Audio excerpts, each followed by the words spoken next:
حمدو الهوني البحث على التمرير، التدخل، استرجاع الكره، البحث على المرتد الهجومي، مشات كره في الجهه اليسرى، هذه انطلاقه وفرصه لبدايه فريق نهضه اتلتيك زمامره وسط اللعيب حمد هبالي فرصه والهدف. هدف اول لفائده فريق نهضه اتلتيك زمامره، هدف يمكن القول بانه مرتد هجومي سريع اللي قاده اللاعب هبالي، وتسجيل الهدف الاول في شباك فريق الوداد بواسطه اللاعب زكريا بحرو. لاحظوا الفرحه الكبيره لجماهير فريق نهضه اتلتيك زمامره.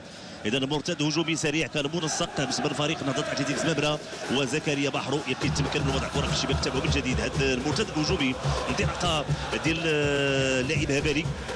نتابعوا هذه التمريره، لاحظوا كان هناك يمكن نقول انه فراغ على مستوى دفاع ديال فريق الوداد. اذا هبالي يمرر وزكريا بحرو في المكان المناسب يتمكن من تسجيل الهدف الاول لفائده فريق الوداد، عفوا في شباك فريق الوداد لفائده نهضه اتلتيك زمامره بهذا الشكل وبهذه الطريقه وبهذا السرعه.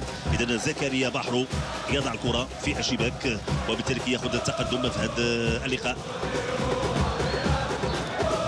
الوقت اللي تبعنا للبدايه فريق الوداد يحاول تكون هناك